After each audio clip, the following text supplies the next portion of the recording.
Bismillahirrahmanirrahim.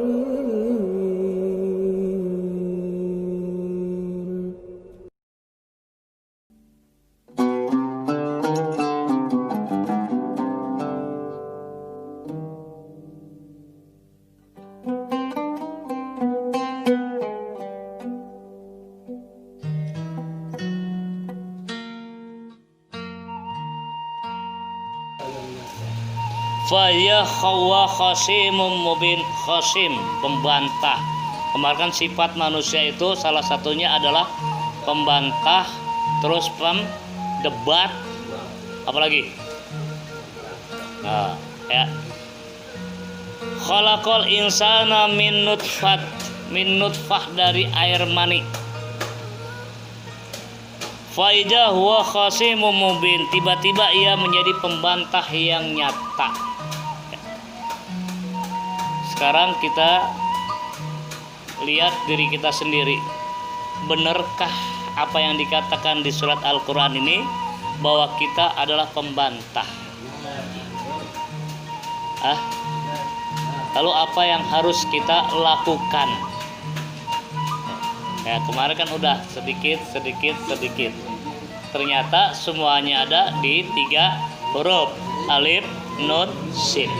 Ya. Terus berikutnya surat 17 ayat 11. Ya. Wayad'ul insana, manusia terkadang berdoa untuk kejahatan saudaranya sendiri. Gue sumpahin lu celaka. Pada saat kita disumpahi celaka, benar-benar celaka, kita kesian sama dia. Ya Allah, gara-gara gue udah dicelaka. Makanya segala sesuatunya, mohon maaf ya, jangan dilihat dari kulit. Kadang-kadang kita berpandangan kepada seseorang dilihat dari kulit. Belum tentu ya, apa yang kita pikirkan, apa yang kita lihat belum tentu lebih baik daripada itu orang. Ya, jadi jangan ngambil kesimpulan, didoain aja gue sumpahin lo. Ya, nggak taunya dia seorang wali, ada kejadian. Banyak. Nggak taunya dia seorang ulama, banyak. Ya, karena kenapa? Karena kemasturannya ini, kewaliannya disembunyikan, akhirnya banyak terkadang-kadang sifatnya nyeleneh. Ya, banyak. Makanya kalau bisa segala sesuatunya jangan berpandangan dilihat dari casing, kata Bang Patrick. Tuh. Jangan dilihat dari kulitnya. Belum tentu dia lebih baik daripada kita. Tuh. Ya, makanya jangan ngambil segala kesimpulannya tergesa-gesa. Dilihat salah satu contoh, ada orang buta, 7 orang buta. 7 apa 5 apa 3? Suruh cari bentuk yang namanya gajah. Ada yang satu megang belalai dibilang gajah panjang. Ada yang satu lagi dia megang kuping bahwa kuping itu lebar. Ada lagi megang buntut bahwa gajah itu kecil. Jadi ibarat kata tuh, kalau kita melihat segala sesuatu harus keseluruhan. Terkadang pandangan kita seperti ini. Ada yang seperti ini. Ya, ada yang seperti ini. Jadi kalau kita pengen ngelihat segala sesuatunya, pengen ngelihat yang namanya seseorang itu kayak gimana, harus keseluruhan. Terus kalau kita kepengen tahu sifatnya orang tersebut bagaimana, apa yang dikatakan di ini, maksudnya cari orang ketiga. Kenapa? Kadang-kadang orang ketiga itu bersifat netral dan bersifat kagak yang namanya membela, memihak. Maka cari orang ketiga. Dia bisa menghujat, dia bisa yang namanya membaik-baikan ini, bisa. Tapi kalau nyari orang yang kedua, itu nggak akan mungkin ngejelek-jelekin. Contoh, saya kepengen tahu sifatnya Bang Jabok pakai gimana. Saya tanya sama Ustadz Maman, Bang Maman, Bang Jabok sifatnya kayak gimana sih?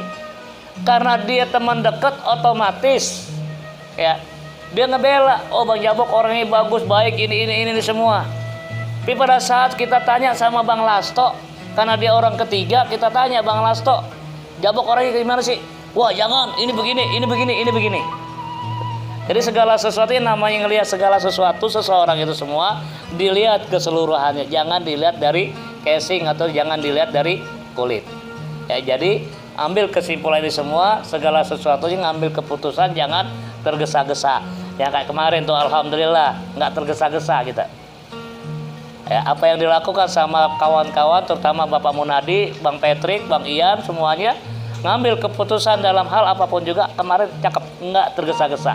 Kalau sekiranya tergesa-gesa hancur kita. Pelan kan dilihat. Alhamdulillah Allah memberikan rahmat semuanya yang ada di sini. Ya kan, tapi kalau tergesa-gesa apa yang terjadi? Ya, jadi segala sesuatunya nggak boleh tergesa-gesa apapun juga. Mau dagang, mau apa, jangan tergesa-gesa kayak orang kebelet pengen kencing. Wah, ini gua harus dagang. Ntar dulu. Sabar. Jangan tergesa-gesa. Kalau tergesa-gesa itu adalah perbuatan setan, akhirnya hancur, dagang kagak dapet duit. Yang ada rugi. Kata yang namanya dagang harus sabar. Ya, Bah ya.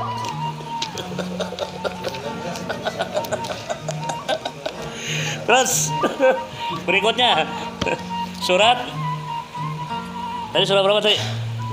17 ayat. Sekarang 17 ayat 13. Setiap manusia telah ditetapkan amal perbuatannya. Ya, enggak ketuker. Antara Bang Ian sama Bang Patrick enggak ketuker amal ibadahnya. Ini yang namanya rezeki pun nggak ketuker, udah diatur semuanya. Maka tuh kalung yang disebut dengan kalung-kalung itu sendiri adalah hasil perbuatannya, sesuai dengan ukurannya. Allah udah menetapkan nih kitab-kitabnya nanti dibawa oleh kita bagaimana perbuatan kita pada saat di dunia. Ya. Lihat nanti di kitabnya apakah banyak keburukan, apakah banyak kejelekan. Dan di situ udah ditetapkan oleh Allah Subhanahu wa taala. Jadi mohon maaf kalau sekiranya ada suruh-suruh umpamanya Bang Lastok benci banget sama Bang Jabok. Nyuruh Bang Patrick, "Bang, gebukin itu, Bang. Bunuh dia, Bang. Dosanya gua ambil, dosanya entar gua tanggung." Enggak ada. Kalau gitu mah enak ya. Enak kalau dosa ada yang nanggung. Nah, contoh Becky ya. Ini ada perempuan, Dek, perkosa dia, Dek, dosanya gue nanggung. Enak banget ya. Jadi segala sesuatunya hasil perbuatan yang kita lakukan akan diminta tanggung jawabannya Allah Subhanahu wa taala. Ya, ini ada di Al-Qur'an. Maka tuh kagak ada yang namanya dosanya gue tanggung, kagak ada. Ya. Terus berikutnya surat 17. Tadi ayat berapa tadi? Sekarang 53. Allah mengatakan hendaklah mereka mengucapkan perkataan yang lebih baik. Makanya pada saat kita dengar kata Rasulullah, ciri-ciri orang yang beriman adalah selalu mengucapkan kata-kata thayyibah. Al-lisan kasayf, lisan bagaikan pedang. Awas, karena lisan bisa menjadi perselisihan. Kadang-kadang yang namanya ini semua kita harus punya sifat yang namanya setiap kata jangan disalahartikan, setiap kalimat hendaknya dibuktiin. Orang berkata kayak begini maksudnya apa? Orang berkata kayak gini maksudnya apa? Terus kita pikirin. Barangkali ada ucapan kata-kata yang tajam, itu adalah buat kita sebagai cambuk buat kita. Ya, terkadang pada saat kita diomongin sama seseorang, kita dikerasin oleh seseorang dengan cambukan-cambukan yang sangat dasar, tabokan-tabokan dari lisan, kita nggak terima di hati. Itu ada setan di dalam kita. Padahal lisan yang diucapkan dengan begitu kasar untuk kebaikan. Ya. Lu harus begini, lu harus begini, lu. Kita nggak terima, masih ada setan di dalam hati kita. Akhirnya kita musuh sama Bang Munadi. Makanya segala sesuatunya tadi lihat apa yang dibicarakan, jangan lihat siapa yang berbicara. Unzur makola wala tangzur makola. Maka segala sesuatunya dilihat nih omongannya, jangan dilihat yang ngomong siapa. Ya. Karena yang ngomong itu orang yang kita benci, jadi seolah-olah omongan itu juga akhirnya tertanam di dalam diri kita sendiri, akhirnya makin benci sama nih orang. Ya. Emang yang namanya pukulan-pukulan lisan itu lebih tajam. Wah, gue nggak bisa maafin tuh omongan dia tuh sampai kapanpun juga. Ya jangan. Sekali aja tuh omongan bener buat kita, buat nusuk hati kita supaya kita berubah. Tapi terkadang orang kagak mau terima. Kenapa? Karena kuping kita masih ada setannya. Kuping kita masuk ke akal. Al-aqlu bisayatin. Akhirnya setan yang nerima itu omongan. Kita nggak suka omongan Bang Patrick. Padahal Bang Patrick ngomongnya bener, pedes. Kenapa? Kesel. Udah diomongin baik-baik kagak denger. Diomongin pelan-pelan kagak denger. Akhirnya ditusuk sama pedang tuh hatinya sama kuping, tusuk hatinya melalui kuping. Benci sama Bang Patrick. Wah, nih gue kesel banget sama Bang Patrick. Nah, lu salah lu. Diomongin pelan-pelan kagak denger. Diomongin baik-baik kagak denger. Akhirnya ditabuk sama bibir, sama lisan.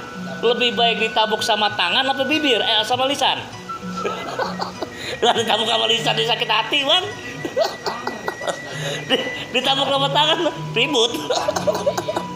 Dia mau ngomong ya. Gitu. Nah, kenapa ini semua tadi? Ya, al-aqlu bisayatin wa qalbu bisayatin harus ditutup. Insya Allah kita bisa dengar. Emang terkadang yang namanya kita berudunya kayak gimana, kadang-kadang hati kita nggak kebuka. Ya. Kenapa hati kita bisa keras? Barangkali kita yang namanya Al-Quran, baca Al-Quran udah jarang. Kalau kita sering baca Al-Quran, insya Allah hati kita yang berbatu lembek. Tapi kalau ninggalin Al-Quran, ya itulah salah satunya. Hatinya keras. Ya terus sekarang mulai dah nih, mumpung ada Pak Ketua. Yuk kita sama-sama di sini kita dawamin Al-Quran lagi. Walaupun Iqra juga nggak jadi masalah. Ya, Maman ya. Banyak sini saudara-saudara kita yang masih belum ngerti tentang tajwid. Pelan-pelan aja, nggak usah malu yang namanya baca Iqra. Kenapa? Buat kita nantinya. Iya, Bang Maman, siap nggak nih? Siap. Nah, kalau siap tinggal dikasih waktu aja sama Pak Ketua. Ya, lanjut. Surat berapa tadi? Surat 17 ayat. Sekarang surat 17 ayat 67. Itu sifat manusia, jangan sampai dah. Ya. Pada saat kita lagi dalam keadaan kesusahan, pada saat kita lagi dalam terombang-ambing dalam kesulitan, ya Allah ngangkat nih semua, ya lupa kita sama Allah. Itu tadi pada saat susah kita nyebut ya Allah, ya Allah, ya Allah, ya Allah. Selesai semuanya, kagak ada lagi yang namanya ya Allah, ya elah yang ada. Ya, maka itu di sini bahwa sifat manusia ya nggak pernah yang namanya berterima kasih kepada Allah. Waktu alhamdulillah banget. Ya, kita sering baca zikir subhanallah walhamdulillah wala ilaha illallah wallahu akbar, terapin dalam kehidupan. Sedikit walaupun dapat kenikmatan dari Allah, alhamdulillah. Jangan ya segini rezeki gua, jangan. Dikasih gajian tadi nih, plong kita lihat gitu kan. Ya alhamdulillah kalau kita lihat kagak ada yang namanya brutu. Ya, alhamdulillah. Dapat rezeki, emang segini kali rezeki kita. Ya udah kita terima. Ya, insyaallah mudah-mudahan ditambahin lagi sama ketua. Dari Al-Insan. Terus lanjut sekarang ayat 100-nya. Terus berikutnya surat yuk. Surat 17 tadi ayat berapa tadi? Sekarang 83.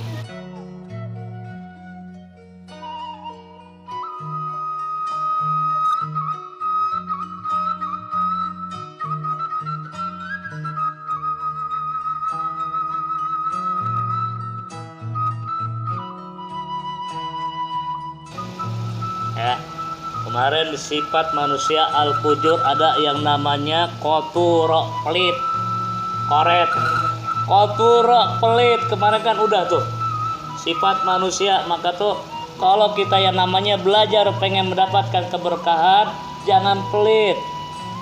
Dulu kita diajarin nih sama si Abah, segala sesuatunya ingat yang namanya 5S katanya. Apaan tuh Bah? Sholat.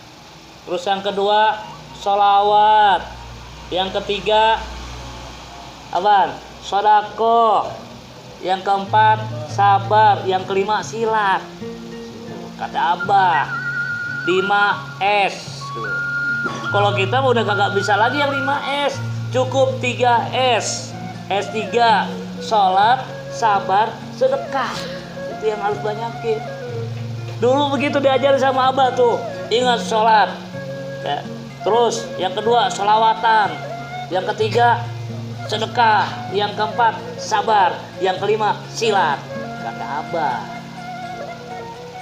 ya. Nah itu sekarang segala sesuatunya harus banyakin yang namanya sodako. Kenapa ya namanya sodako ini sendiri? Insya Allah mudah-mudahan akan nolong kita pada saat nanti di yaumil kubur. Ya, idza matabnu adama insaqafa illa min salasin. Salah satunya adalah sedekah jariyah. Maka itu kalau pengen selamat daripada itu semua, sering-sering yang namanya bersedekah. Setiap ngaji bawa duit minimal 5.000 masukin kotak. Insya Allah berkah.